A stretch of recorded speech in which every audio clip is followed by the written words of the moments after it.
Good morning, students. Today we are taking a lecture on operating system. Myself, Dr. Rohit Kumar Singhal. So we will start. First is the objective. Operating system क्या है? Different उसके objectives क्या हैं? उनके बारे में हम एक एक करके डिस्कस करेंगे। यहाँ कुछ ऑब्जेक्टिव्स यहाँ लिखे हुए हैं, तो आप उनको एक बार देख सकते हो। हम उनको एक एक करके स्टडी करेंगे। कुछ ऑब्जेक्टिव्स यहाँ भी लिखे हुए हैं। So first we will introduce the operating system. तो ऑपरेटिंग सिस्टम क्या है वो हम एक बार डिस्कस कर लेते हैं। तो जो कंप्यूटर का हार्डवेयर है और उस पर डिफरेंट सॉफ्टवेयर्स को हमें काम में लेना है। डिफरेंट सॉफ्टवेयर जैसे कि मान के चलो आपको क्यों म्यूजिक प्ले करना है कंप्यूटर के ऊपर, तो सबसे पहले जो एक सॉफ्टवेयर हमें चाहिए कंप्यूटर में उसको हम ऑपरेटिंग सिस्टम बोलेंगे। कि जैसे आपके मोबाइल है, मोबाइल में एक एंड्रॉयड ऑपरेटिंग सिस्टम आपको चाहिए। अगर आपका एंड्रॉयड मोबाइल है तो उसके बाद ही उसमें डिफरेंट ऐप जो इंस्टॉल हो सकती हैं। उसी तरह से ऑपरेटिंग सिस्टम है। तो ऑपरेटिंग जैसे मान के चलो काम करना है कंप्यूटर पे, तो सबसे पहले कोई ना कोई ऑपरेटिंग सिस्टम होना चाहिए। जैसे पॉपुलर हम ऑपरेटिंग सिस्टम के बारे में बात करें, विंडोज़, हम उस पर माइक्रोसॉफ्ट विंडोज़ उस पर अगर हम इंस्टॉल करके चलते हैं तो उसके बाद डिफरेंट आपकी प्लेयर्स हैं, म्यूजिक प्लेयर्स हैं या मूवी प्लेयर्स हैं या डिफरेंट वर्ड फाइल्स हैं, तो हम उस पर चला सकते हैं, काम कर सकते हैं। तो ये कुछ पॉइंट्स हैं जिसके बारे में हम डिस्कस करके चल रहे हैं, उन्हीं के बारे में हम बात भी करेंगे। तो एक एक करके हम लेके चलते हैं उनको। तो सबसे पहले डेफिनेशन इसकी है, what is an operating system. तो मैंने जैसे कि बताया, तो ऑपरेटिंग सिस्टम भी एक खुद प्रोग्राम है जो प्रोग्राम कंप्यूटर के हार्डवेयर को काम में लेने के लिए लिखा गया है।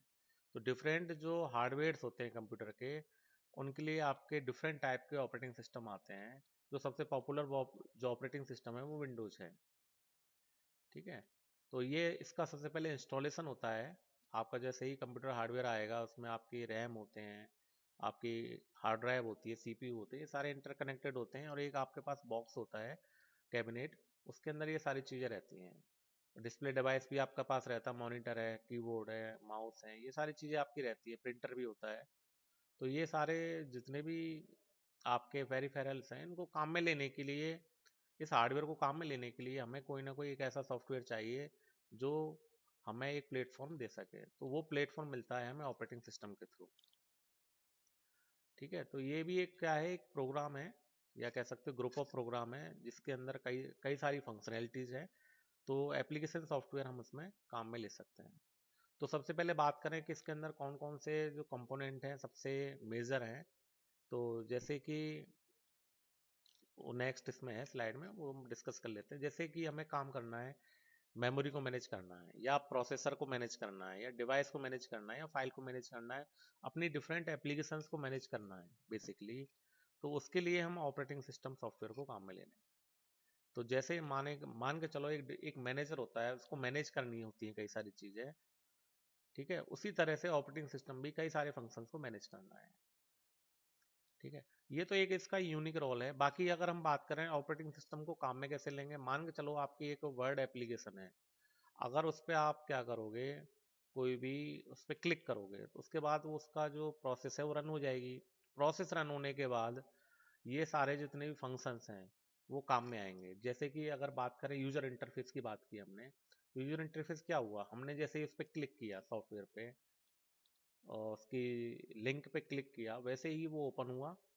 तो जैसे प्रोसेसर मैनेजर है, डिवाइस मैनेजर है, मेमोरी मैनेजर है, फाइल मैनेजर, ये सारे फंक्शंस इंटीग्रेटेड वे में काम में आएंगे। इसके बात करें यूजर इंटरफेस की। अगर हम यूजर इंटरफेस की बात करके चल रहे हैं, तो यूजर इंटरफेस में क्या हुआ, हमने कमांड दी, तो डिफरेंट जो रिसोर्सेज हैं उसके लिए रिक्वायर्ड हैं वो आपके इंटरकनेक्टेड वे में काम में आए। ठीक है। जो भी फंक्शन होना है और जो भी रिजल्ट प्रोड्यूस होने हैं वो काम में, वो रिजल्ट प्रोड्यूस हुए, रिसोर्स को अलोकेट कर दिया। और कुछ जब आपकी फंक्शनैलिटी कंप्लीट हो गई, एप्लीकेशन कंप्लीट हो गई, वर्क कंप्लीट हो गया, उसके बाद वो रिसोर्स डी एलोकेट हो गया। ये सारा काम हुआ किसके थ्रू, ऑपरेटिंग सिस्टम के थ्रू। अगर हम उसको थोड़ा सा और हम समझ के चलते हैं, तो जितने भी ये प्रोसेसर मैनेजर हैं, मेमोरी मैनेजर हैं, डिवाइस मैनेजर है, या फाइल मैनेजर है, और भी इसमें कई सारे और भी मैनेजर्स हैं, वो सारे इंटीग्रेटेड वे में काम कर ही रहे हैं। थोड़ा सा और हम आगे चलते हैं। अगर एक कंप्यूटर को एक पूरे कई सारे कंप्यूटर्स के साथ या सर्वर के साथ कनेक्ट किया जाए, तो कहीं ना कहीं नेटवर्क की जो फंक्शनैलिटी है वो काम में आएंगी। तो हम तब हमें चाहिए नेटवर्क मैनेजर। मान के चलो एक प्रिंटर जो कि दूसरे कंप्यूटर पे लगा हुआ है, उसे हमें काम में लेना है। किस तरह काम में लेंगे? तो वो उसके लिए चाहिए नेटवर्क मैनेजर। तो कहीं ना कहीं शेयर्ड रिसोर्सेज उसमें होंगे, शेयर्ड मेमोरी होगी, प्रोसेसर होंगे, डेटाबेस होंगे, एप्लीकेशंस होंगे, डिफरेंट आपके नेटवर्क के इसमें जो सॉफ्टवेयर हैं वो काम में आएंगे। वैसे ही आपकी मेन मेमोरी को मैनेजमेंट भी बहुत ज़रूरी है। मेन मेमोरी बेसिकली होती क्या है, पहले उसको थोड़ा समझ लेते हैं। कि मान के चलो जो भी आपने काम किया, जो भी कंप्यूटर में आप काम कर रहे हो, वो सारा जो काम है, जो भी वर्क है, वो सारा के सारा अभी करंट में किस में हो रहा है? वो मेन मेमोरी में हो रहा है। सेकेंडरी जो मेमोरी है, जिसको आप स्टोरेज डिवाइस कहेंगे, वो तो केवल स्टोर करने के काम आ रही है। बाकी जो वर्क आपका, जो भी प्रोसेस आपकी रन होंगी, वो सारी मेमोरी के अंदर रन हो रही है, जिसको हम बोल रहे हैं main memory. Random access memory, इसकी एक जो इंपॉर्टेंट फंक्शनैलिटी ये है कि जब तक इलेक्ट्रिसिटी रहती है इसमें डेटा रहेगा, after the electricity gone the data will be gone.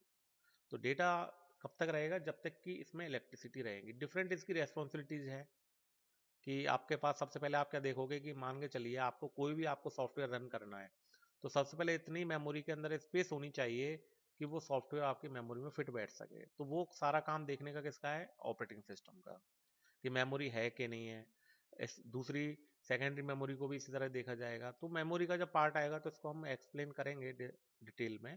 यहाँ थोड़ा सा हम बेसिक फंक्शन इसका जानना जरूरी है। दूसरा इसके अंदर दूसरा पार्ट होता है रोम। तो रोम क्या है? कि जो फिक्स पार्ट है, जो फिक्स डेटा है, वो किसके अंदर लिखा हुआ है? रोम के अंदर। चाहे इलेक्ट्रिसिटी हो या ना हो, ये पार्ट अपना रहेगा। तो ये वन टाइम आपका लिखा जाएगा। इसको हम चेंज भी कर सकते हैं डिफरेंट फंक्शनलिटी के थ्रू, बट ये नॉन वॉलेटाइल रहेगा। मतलब पावर आपकी रहे या न रहे, ये आपका नॉन वॉलेटाइल है, पावर जाने के बाद भी रहेगा। थोड़ा सा और हम आगे बात करेंगे प्रोसेसर मैनेजमेंट को। अगर हम डिटेल में लेके चलें तो प्रोसेसर मैनेजमेंट बेसिकली होता क्या है? प्रोसेसर बेसिकली है क्या? सीपीयू। सीपीयू जिसके अंदर सारी प्रोसेस आपकी रन होंगी, एक बार में एक प्रोसेस रन होगी। इसको हम बोलते हैं सेंट्रल प्रोसेसिंग यूनिट। जितने भी आपके प्रोग्राम हैं, जो कि आपके प्रोसेस बन चुके हैं, वो वन बाय वन किसके पास जाएंगे? सीपीयू के पास जाएंगे। तो एक टाइम पर आपका एक प्रोग्राम आपका रन होगा। ये उसी तरह काम करेगा जैसे कि आपका एक ट्रैफिक कंट्रोलर होता है। ट्रैफिक कंट्रोलर क्या करेगा? एक टाइम पे एक व्हीकल को पास करेगा, फिर दूसरे व्हीकल को पास करेगा, फिर तीसरे व्हीकल को पास करेगा। वैसे ही ये एक एक प्रोसेस को कंप्लीट करेगा, या प्रोसेस के पार्ट को कंप्लीट करेगा। इसके बारे में डिटेल में जब भी इसकी यूनिट आएगी हम डिस्कस करेंगे। तो इसका जो मैनेजमेंट है वो थोड़ा कॉम्प्लेक्स है। हमने जो सिंपल वे में समझा है वो केवल इसलिए समझा है क्योंकि अभी अभी हमें फंक्शन जानना है कि प्रोसेसर मैनेजमेंट का फंक्शन क्या है। वैसे ही हम बात करेंगे डिवाइस मैनेजमेंट की। तो डिवाइस मैनेजमेंट क्या है? डिवाइस बेसिकली बोल किसको रहे हैं? प्रिंटर हैं, डिफरेंट डिस्क ड्राइव हैं, डिफरेंट पोर्ट्स हैं, उसको हम सबको क्या बोलेंगे? डिवाइस बोलेंगे। अभी मैं आपका जो लेक्चर ले रहा हूँ ये भी एक आपका कंप्यूटर है, इस पे हम ये जो लेक्चर ले रहे हैं, तो कहीं ना कहीं इसमें हेडफोन भी है आपका, और आपके इसमें वेब कैम भी है। तो इसी के थ्रू हम लेक्चर ले पा रहे हैं। तो ये भी आपका एक तरह से डिवाइसेज हैं। अगर हम बात करें कौन कौन सी इसके अंदर डिफरेंट रेस्पॉन्सिबिलिटी है, तो मेन जो रेस्पॉन्सिबिलिटी है इसके अंदर कि जो डिवाइस है उसका एलोकेशन है, उस डिवाइस की मॉनिटरिंग है, प्रोग्रेस है, और डी एलोकेशन ऑफ डिवाइस। अगर अब इसमें एक इम्पोर्टेंट फंक्शन भी हम लेके चलेंगे जिसका हम बोलेंगे डिवाइस ड्राइवर। डिवाइस ड्राइवर क्या है? डिवाइस ड्राइवर एक सॉफ्टवेयर है जो डिवाइस को प्रॉपर रन करने के लिए, उसके डिफरेंट फंक्शंस के साथ रन करने के लिए काम में आएगा। तो हम उसको बोलेंगे डिवाइस ड्राइवर। अब हम बात करें फाइल मैनेजमेंट की। तो फाइल बेसिकली होती क्या है? मान के चलो कंप्यूटर में कोई भी डेटा स्टोर होना है, तो डेटा स्टोर किसके फॉर्म में होगा? फाइल्स की फॉर्म में होगा। तो डेटा की फाइल्स होंगी, प्रोग्राम की फाइल्स होंगी, ये कंपाइलर हैं या एप्लीकेशन प्रोग्राम है, सब कुछ इसमें फाइल की फॉर्म में है। एक थोड़ा सा हम एग्जांपल लेके चले, हम जैसे MP3 फाइल, आप MP3 म्यूजिक आप प्ले करते हो तो .mp3 की फॉर्मेट में होता है। तो वो .mp3 उसका क्या है? एक्सटेंशन है। डिटेल में हम डिस्कस करेंगे इसको आगे के चैप्टर्स में। तो बेसिक इसकी जो रेस्पॉन्सिबिलिटीज हैं वो क्या हैं, उसके बारे में हम थोड़ा सा जान लेते हैं।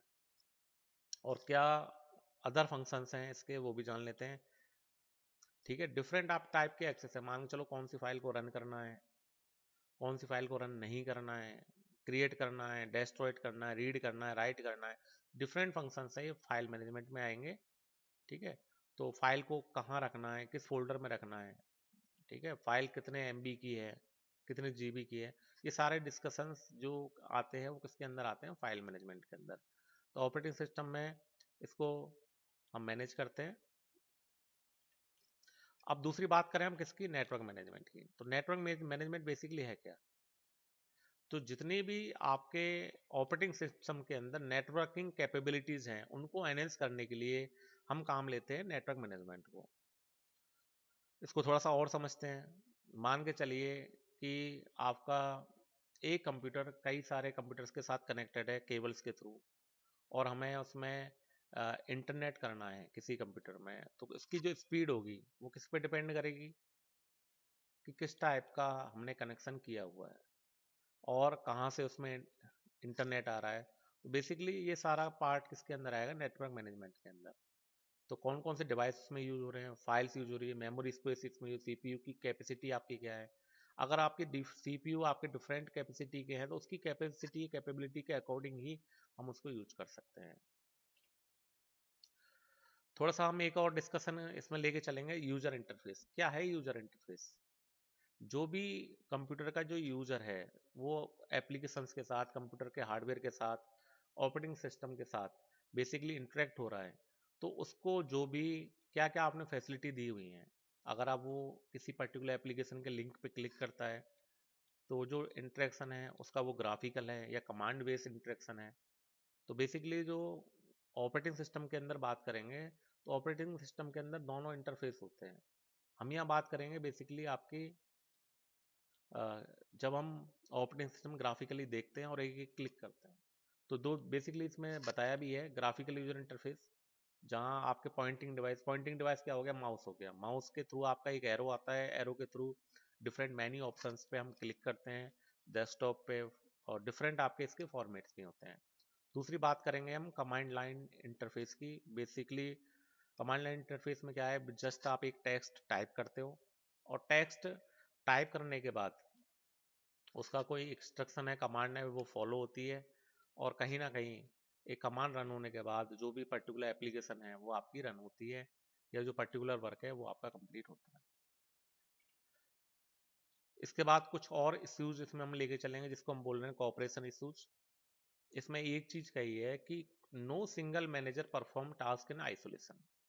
इसमें बिल्कुल बहुत सही चीज कही है कि कोई भी मैनेजर, चाहे अब आपके ऑपरेटिंग सिस्टम में 4 मैनेजर या 5 मैनेजर यूज हो रहे हैं, तो कोई भी एक पर्टिकुलर मैनेजर किसी भी टास्क को आइसोलेशन में कंप्लीट नहीं कर सकता। मतलब एक मैनेजर किसी भी काम को कंप्लीट नहीं कर सकता, उसके लिए हमें सारे मैनेजर चाहिए। तो डिफरेंट एलिमेंट है, तो डिफरेंट एलिमेंट को प्रोसेस करने के लिए डिफरेंट आपके मैनेजर चाहिए। तो एक टास्क कंप्लीट जब हम करेंगे तो उसके लिए कई सारे मैनेजर्स हैं, उनको हमें काम में लेना पड़ेगा। यहाँ मैनेजर्स हम बात कर रहे हैं different memory manager, file manager, जितने भी मैनेजर इसके ऑपरेटिंग सिस्टम में है। अगर नेटवर्किंग आ जाएगी तो नेटवर्क मैनेजर भी इसमें काम में आएगा। तो ये है चीज़ें, और आगे हम लेके चलते हैं इसको, नेक्स्ट स्लाइड में देखते हैं। नेक्स्ट थोड़ा सा हम इसमें हम लेके चले an evolution of the computing hardware. तो थोड़ा सा हम कंप्यूटर हार्डवेयर के बारे में भी जानेंगे। Main memory, RAM. रैम का काम है data instruction storage and execution. बहुत सिंपल है, कोई भी आपका डेटा है आपके सेकेंडरी मेमोरी में होगा, उस पर क्लिक करेंगे, वो प्रोसेस किस में आएगी, रैम के अंदर आएगी, वहाँ वो एग्जीक्यूट होगी। और मेमोरी की जो कैपेसिटी है उसके अंदर हम उसमें डिफरेंट प्रोग्राम्स रख सकते हैं। इसके बाद आती है सीपीयू। सीपीयू का जस्ट काम क्या है, controlled interpretation and execution of the instruction. जो भी आपके इंस्ट्रक्शंस हैं उनको वन बाई वन एक प्रोसेस की फॉर्मेट में रन करेगा। ठीक है, और जितने भी जहाँ भी इसको फिर कंप्लीट होने के बाद जहाँ स्टोर करना है स्टोर करेगा। इसके बाद है इनपुट आउटपुट डिवाइस। आप देख ही रहे हो जितने भी आपके कीबोर्ड हैं, आपका डिस्प्ले डिवाइस है, सीडी है, डीवीडी है, जितने माउस हैं, प्रिंटर हैं, स्कैनर है, ये सारे इनपुट आउटपुट डिवाइस हैं जो भी डिफरेंट फंक्शंस को काम में लेने के लिए काम आते हैं। तो ये बेसिकली कंप्यूटर हार्डवेयर है। इसके बाद थोड़ा सा और इसमें हम डिस्कशन करेंगे किस चीज़ का, कि अगर हम थोड़ा सा प्लेटफॉर्म वाइज लेके चलते हैं, जैसे टेलीफोन टेलीफोन है या टैबलेट है या आपके मोबाइल फ़ोन्स है, स्मार्टफोन्स हैं, तो बेसिकली कौन कौन से ऑपरेटिंग सिस्टम काम में आ रहे हैं इसमें? एंड्रॉयड आ रहा है, आईओएस आ रहा है, विंडोज़ आ रहा है। वैसे लैपटॉप की बात करें तो लैपटॉप और डेस्कटॉप में आपके कौन कौन से ऑपरेटिंग सिस्टम में काम आ रहे हैं? लिनक्स आ रहा है, मैक ओएस आ रहा है, यूनिक्स आ रहा है, विंडोज़ आ रहा है। तो ये डिफरेंट कैटेगरी के हिसाब से, प्लेटफॉर्म के हिसाब से डिफरेंट ऑपरेटिंग सिस्टम है। अगर हम वर्क स्टेशन सर्वर की बात करें तो लिनक्स के सर्वर आते हैं, मैक ओएस है, यूनिक्स है, विंडोज के सर्वर हैं, तो वो काम में आ रहे हैं। मेन फ्रेम कंप्यूटर है, जैसे कि आपके एटीएम मशीन है, उसमें काम में ले रहे हैं। शेयर मार्केट है, उसमें हम काम में ले रहे हैं, तो मेन फ्रेम कंप्यूटर्स काम में आ रहे हैं। तो लिनक्स है, यूनिक्स है, विंडोज है, आईबीएम के हैं, तो ये सारे काम में आएंगे। तो एक बार एक एक करके इनको देखते चले। अब हम बात करें सुपर कंप्यूटर्स की। सुपर कंप्यूटर्स में बेसिकली सिक्योरिटी की जो नीड है ज़्यादा होती है एज कम्पेयर टू डेस्कटॉप और लैपटॉप। तो वहाँ हम लिनक्स और यूनिक्स लेके चलेंगे। मान के चलते हैं ये दोनों ज़्यादा सिक्योर हैं विंडोज के ऊपर। और हम थोड़ा सा और हम इस लेक्चर को आगे एक्सटेंड करके चलते हैं, जहां हम डिस्कस करेंगे different types of the operating system. Basically 5 category हैं इसमें: batch, interactive, real time, hybrid और एम्बेडेड कैटेगरी। इसके बाद हम बात करेंगे डिस्टिंग्विश फीचर कौन कौन सी है, response time, method of data entry into the system. इसके अंदर सबसे पहले डिस्कस है बैच सिस्टम। बैच क्या होता है कि जो जॉब्स हैं वो अलग अलग इंडिविजुअल ना जाके एक ग्रुप की फॉर्मेट में एंटर करेंगी, तो हम उसको बोलेंगे बैच। इसका एक फ़ायदा होता है कि जो ऑपरेटिंग सिस्टम है उसको बार बार इंटरेक्ट करने की ज़रूरत नहीं है उससे। एक बार में सारी जॉब्स पहुंच जाएंगी एक जॉब की फॉर्मेट में, और एक साथ वो सारी जॉब रन हो जाएंगी। इसके बाद हम बात करें इंटरेक्टिव सिस्टम्स की। तो इंटरेक्टिव सिस्टम्स में ये है कि आपको बार बार इंटरेक्शन करने का मौका मिलेगा, आपको अपने हिसाब से मैनेज करने का मौका मिलेगा। जैसे रियल टाइम सिस्टम है, वो भी एक इंटरेक्टिव सिस्टम का ही थोड़ा सा एग्जाम्पल है। उससे थोड़ा सा ये जो एक्चुअल में रियल टाइम सिस्टम है उससे थोड़ा स्लो स्लो होगा। बेसिकली फंक्शन इसमें यही है कि आपको इंटरेक्शन करने का मौका मिलेगा। इसके बाद हम बात करेंगे रियल टाइम सिस्टम की। तो रियल टाइम सिस्टम में क्या है कि मान के चलो एक ट्रेन को रोकना है। अब ट्रेन को अगर रोकना है तो बेसिकली वो रियल टाइम में ही होगा। तो कहीं ना कहीं ऑपरेटिंग सिस्टम आपको पहले लेके चलना पड़ेगा। स्पेस क्राफ्ट है, एयरपोर्ट ट्रैफिक कंट्रोल है, फ्लाई बाय वायर है, एयरक्राफ्ट है, मेडिकल सिस्टम्स है, ये सभी कहीं ना कहीं आपके क्रिटिकल सिस्टम्स हैं। और क्रिटिकल सिस्टम में का रियल टाइम होना बहुत ज़रूरी है कि आपको रियल टाइम में कोई भी एक्शन लेना पड़ सकता है। तो ये भी एक तरह से इंटरेक्टिव सिस्टम्स ही हैं, बट इनकी टाइम क्रिटिकल सिस्टम है, बट ये टाइम क्रिटिकल सिस्टम है।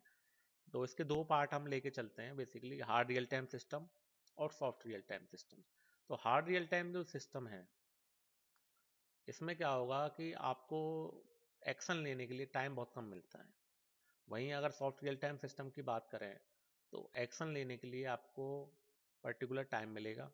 हार्ड रियल टाइम सिस्टम का एग्जांपल अगर मैं लेके चलूँ, जैसे मैंने बताया आपको, अगर ट्रेन को आपको स्टॉप करना है और पता चले कि वहाँ एक्सीडेंट होने वाला है, तो कहीं ना कहीं एक्शन आपको तुरंत लेना पड़ेगा। तो वो अगर सिस्टम आपका सपोर्ट करे तो वो कौन सा हो गया? Hard real time system. Soft real time system है, आप कोई भी लाइव क्रिकेट मैच देख रहे हो और उसमें से मान के चलो टाइम पे एक्शन आपने ना ले पाओ, तो कोई फर्क नहीं पड़ेगा।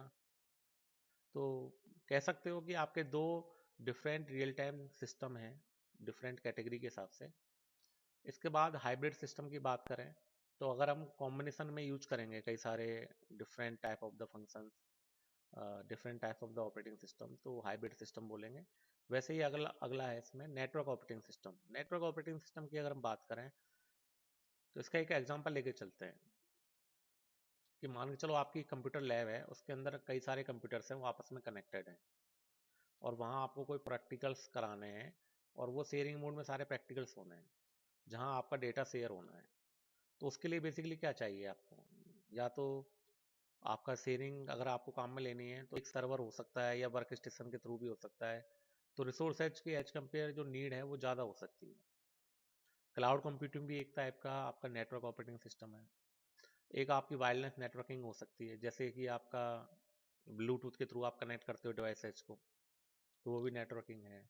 आप हॉटस्पॉट के थ्रू आप डिवाइसेज को कनेक्ट करते हो मोबाइल के अंदर, वो भी नेटवर्किंग है। तो उसके लिए स्पेशल आपके नेटवर्क ऑपरेटिंग सिस्टम चाहिए, या जो भी आपका ऑपरेटिंग सिस्टम है वो नेटवर्क को हैंडल करने के लिए कैपेबल होना चाहिए। इसका मतलब बिल्कुल ऐसा नहीं है कि सभी टाइप्स के जो ऑपरेटिंग सिस्टम है वो आपके अलग अलग होते हैं। Capability, these are the capabilities. किसी पर्टिकुलर ऑपरेटिंग सिस्टम में मल्टीपल कैपेबिलिटीज हो सकती हैं। वो नेटवर्क ऑपरेटिंग सिस्टम भी हो सकता है, रियल टाइम भी हो सकता है, हाइब्रिड भी हो सकता है, मोबाइल पे भी काम आ सकता है, लैपटॉप पे भी काम आ सकता है। तो वो ये डिफरेंट फंक्शनैलिटीज हैं बेसिकली। एक इसमें बात कही है एम्बेडेड ऑपरेटिंग सिस्टम। तो एम्बेडेड बेसिकली क्या है, जैसे कि आपका स्मार्टफोन्स हैं, ऑटोमोबाइल्स हैं, डिजिटल म्यूजिक प्लेयर्स हैं, एलिवेटर है, पेसमेकर्स हैं, ये क्या सारे एम्बेडेड डिवाइसेज हैं। तो एम्बेडेड डिवाइसेज में इनपुट है, प्रोसेसिंग है, आउटपुट है। इनको काम में लेने के लिए इनके स्पेसिफिक ऑपरेटिंग सिस्टम आते हैं जो पर्टिकुलर उसी डिवाइस के लिए आते हैं। इनको हम एम्बेडेड ऑपरेटिंग सिस्टम बोलेंगे। बाकी आपका जैसे स्मार्टफोन है, आप जानते ही हो क्या क्या फंक्शन उसमें होते हैं। तो सब कुछ इनका डिफरेंट होता है। According to the device we have to make the operating system. इसके बाद बात करेंगे डिज़ाइन कंसिडरेशन की। अगर हमें ऑपरेटिंग सिस्टम खुद डिज़ाइन करना हो तो हम वो किस तरह से लेके चलेंगे। तो बेसिकली हमें किस किस चीज़ का ध्यान रखना है वो हम डिस्कस कर लेते हैं। मेमोरी क्या होगी। आज जब मोबाइल आप परचेज करते हो, फ्लिपकार्ट अमेजोन की सेल लग रही है, मोबाइल परचेज करते हैं वहाँ से, हम देखते हैं कि भाई 4 GB की मेमोरी है, 64 GB का आपका स्पेस है, या 6 GB की मेमोरी है, 128 GB का आपका स्पेस है। तो डिफरेंट आपकी जो कैपेबिलिटीज़ हैं उसके अकॉर्डिंग आप उसको परचेज करते हो। तो वैसे ही आपको कितनी कैपेबिलिटी आपको चाहिए हार्डवेयर में, उसी के अंदर आपके उसी के अकॉर्डिंग आपका ऑपरेटिंग सिस्टम भी होगा। ऑपरेटिंग सिस्टम भी ज़्यादा कैपेबल चाहिए। जैसे कि पहले एंड्रॉयड 9 आ रहा था, फिर एंड्रॉयड 10 आया, फिर एंड्रॉयड 11 आ गया। तो कहीं ना कहीं कैपेबिलिटी एनहेंस हो रही है। एक ही ऑपरेटिंग सिस्टम है, उसके डिफरेंट वर्जन्स आ रहे हैं और कैपेबिलिटी एनहेंस हो रही है। अगर विंडोज की बात करें, पहले आपका 1998 आता था, उसके बाद 2000 आया, आज 2003 आया, 7 आया, 2010 आ गया। तो इसके अलावा डिफरेंट आपकी कैपेबिलिटीज़ भी एनहेंस हो रही हैं, सिक्योरिटी भी एनहेंस हो रही है। तो ये डिपेंड करता है कि किस तरह की कैपेबिलिटीज़ आपको यूज़ करनी है, तो उसी के अकॉर्डिंग आपको ऑपरेटिंग सिस्टम चूज करना चाहिए। और वैसे ही डिज़ाइन हम करेंगे। मान के चलो मार्केट में कोई आज जो हार्डवेयर है वो नया आया है, उसके अकॉर्डिंग फिर हमें नया ऑपरेटिंग सिस्टम, उसकी कैपेबिलिटी को एनहेंस करने के लिए ऑपरेटिंग सिस्टम यूज करना पड़ेगा। हम थोड़ा सा इसको कंक्लूड करके चलते हैं कि overall function of the we have discussed about the overall functions of the operating system, कि किस कौन कौन से इसमें हार्डवेयर हमने डिस्कस किए वो हम लेके चले हैं, और ऑपरेटिंग सिस्टम के डिज़ाइन में कौन कौन सी चीज़ें इसमें काम में आएंगी वो हम लेके चले हैं। तो आज का जो लेक्चर है, जो लेक्चर 1 है, वो यहीं कंप्लीट होता है। हम नेक्स्ट जो लेक्चर है 2, उसमें और हम ऑपरेटिंग सिस्टम की जो आपका सिलेबस है 5th सेमेस्टर का, उसके बारे में हम डिस्कस करेंगे। तो थैंक यू वेरी मच।